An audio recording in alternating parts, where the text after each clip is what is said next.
ettevalmistus? No plaanid olid suured, aga talv möödus ikkagi lühemalt, kui oli oodata, et väga kusjuures ei jõudnudki ette valmistada, tulid me lihtsalt külmalt peale, et isegi uusi rehve ei tahtnud või viitsinud panna, et vähese ettevalmistusega. No esimene sõit oli meil ikka korralik vihmasõit, et ja võrreldes konkurentidega oli mul kindlasti paremad rehvid, et selles ka niisugune parem edumaa. Aja poolest muidugi oleks veel paremaks, paar sekundit võib-olla oleks aega paremaks saanud, sest meil siin ühe Mondiale klassi võistlejaga Marko Mätikuga oli niisugune võistlusolukord, kus tema oli igal pool peale kurvide minust kiirem. Kui keeruline oli sellest vihmasõidust üle minna nüüd täis kuivasõidu? Ka väike hirm oli, et ei teadnud, missugune see rada on, et kuidas ta peab.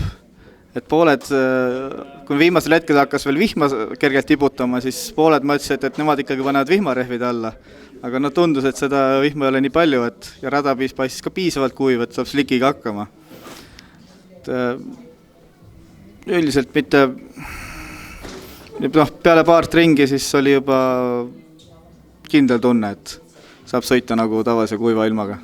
Ettevalmistused olid suured, et enda autoehitus jäi kahjuks poolikuks, et lootsime küll, et jõuame valmis, aga paraku asi oleks jäänud testimata ja värki ei julgenud tulla ja õnneks hea inimene Arno Sillat lubas oma valge Estonia 21 meile jälle ja sellega sai sõita ja sai ka võita, nagu näha, et vägagi positiivse lõpuga võidusõit. Esimene sõit oli vihmasõit, kui keeruline see oli sellise ikkagi nagu võõrautoga?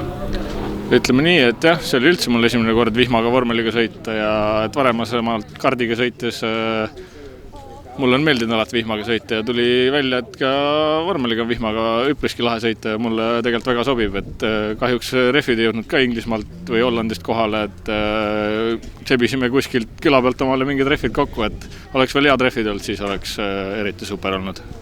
Teiseks sõidu ajal oli kohati, üldiselt valdavalt rada oli kuiv, aga olid siis märjad laigud, kui keeruline see teise sõidu.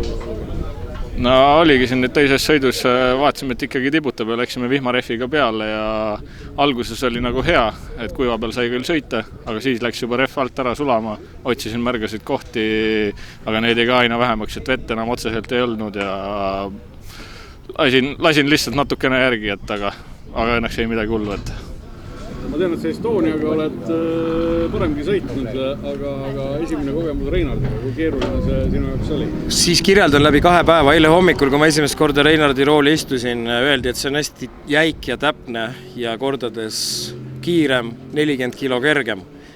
Ja peaks just kui Mondiali klassile vastama, aga ma siin võistlesin Open klassis. Nüüd, mis siis erinevus oli? Estonia 25 on selline suur pereauto. Sinna ma mahtusin oma lisakilodega ilusti ära. Reinard on selline nagu väga täpselt sportlase järgi ehitatud tööriist, millega võita. Et ta on hästi kitsas, tihe ja kõik, mis ma seal sõidu ajal tajun, mitte ainult ei taju tagumiku ja käte või jalgadega, vaid ka kuidagi kogu ülejäänud keha töötab.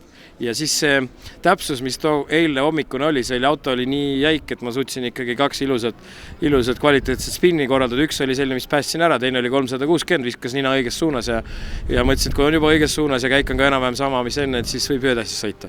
Ehk siis ta on täpsem, jäigem. Eile õhtupoole oli vihm. Pandi vihmarehvid alla, lasti stabilisaatorid küljest ära ja ma sõitsin vihmaga sekundi kiiremini. Oma arust võtsin väga rahulikult, nii hullult ei maadelnud, ei võidelnud nagu hommikuses trennisõidus, aga sõit tuli sekundi kiirem. Ja siis ma mingis mõttes leidsin enda jaoks üles, et mulle pigem sobib Reinard sellise lõdva ja loksuvana. Ja nüüd siis tänased mõlemad sõidud olid sama. Hommikune vihmaga oli pehme ja mõnus. Ei teinud mingeid hulle trikke, ei püüdnud riske võtta, sest mul oli hädasti tunne, et ma tahaks ikka õhtust ka proovida, et kui ilm läheb kuivemaks ja saab slikkidega seda lõdemat seadistust. Ja nüüd see lõdem seadistust õhtul tõi mind poodiumile, teine koht. Muidugi sellepärast, et 3. koha mees jäi tee äärde, lagunes auto laiali, võib-olla ma oleks ise muidu 3.